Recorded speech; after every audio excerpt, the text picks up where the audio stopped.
اللہ تعالیٰ نے داؤد علیہ السلام کے معجزات کا ذکر فرمایا ہے، یعنی پہاڑوں کا ان کے تابع ہونا، پہاڑوں اور پرندوں کا ان کے ساتھ مل کے تسبیح پڑھنا، اور جنگ سے حفاظت کے لیے ان کا زرہ بنانا، اسی طرح ہوا کو سلیمان کے تابع کرنا علیہ السلام، اور جو ان کے حکم سے ان کے تخت کو ہوا میں اڑا کر لے جاتی تھی، اور جنات کو ان کے تابع کرنا، وہ ان کے حکم سے کام کرتے تھے۔ جنات بھی، جن بھی تابع ہوتے ہیں اللہ کے نبیوں کے۔ جب نبی پاک طائف سے واپس آئے تھے تو حضور پریشان تھے، تو جنوں کی جماعت نے آ کے کلمہ پڑھا، کہا یا رسول اللہ اگر وقتی طور پر انسان نہیں مانتے تو ہم تو حاضر ہیں نا، ہمیں کلمہ پڑھا دیں۔ جن رسول اللہ کے غلام بنے تو حضرت سلیمان کا تخت بھی ہوا میں اڑتا تھا۔ کبھی کسی زمانے میں لوگ اس پر اعتراض کرتے تھے کیسے اڑ سکتا ہے، جب سے جہاز اڑنے لگ گیا ہے نا،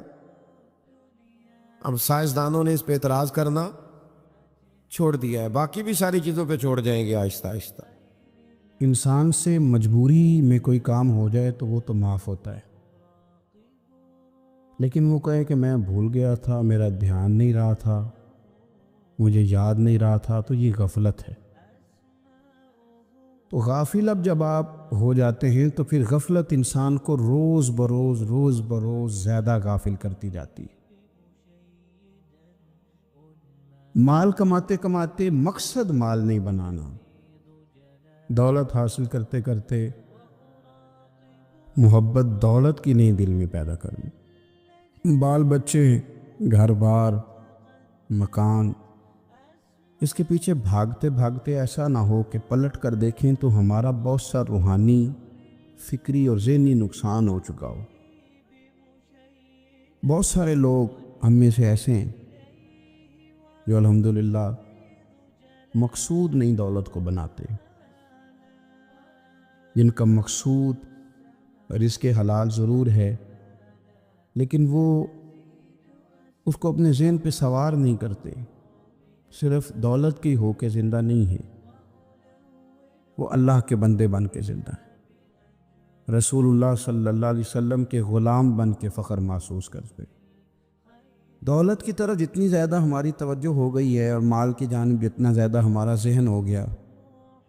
سارے رشتے مال میں تلنے لگ گئے، ہر چیز کو اسی عینک سے دیکھا جانے لگا ہے۔ اللہ تعالیٰ نے قرآن مجید میں ارشاد فرمایا کہ یا ایھا الذین آمنوا لا تلھکم اموالکم ولا اولادکم عن ذکر اللہ، اے ایمان والو تمہارا مال اور تمہاری اولاد تمہیں اللہ کے ذکر سے کہیں غافل نہ کر دے۔ اولاد بھی تمہاری ہے، مال بھی تمہارا ہی ہے، رہے گا بھی تمہارے پاس، لیکن اس کی موجودگی میں غافل نہ ہو جانا، غافلوں جیسی زندگی نہ بتانا۔ جو لوگ سڑک کو منزل بنا لیتے ہیں وہ رستے میں رہ جاتے ہیں۔ سڑک جو ہوتی ہے وہ راستہ ہوتی ہے، منزل نہیں ہوتی۔ یہ جو رزق ہے، دولت ہے، مال ہے، اولاد ہے، یہ تو سارا رستہ ہے اللہ کی طرف جانے کا،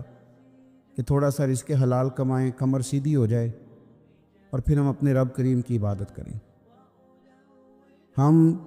رزق حلال کمائیں تاکہ ہم ہاتھ پھیلانے سے بچیں، اور ہم اللہ کے بندوں کی ضروریات کا خیال کریں، دین کے کاموں میں اپنے آپ کو مشغول کریں، کچھ نہ کچھ اپنا حصہ پیش کریں۔ یہ مقصود تھا، یہ منزل نہیں، یہ تو صرف ایک رستہ تھا۔ ہم نے اب کیا کیا ہے کہ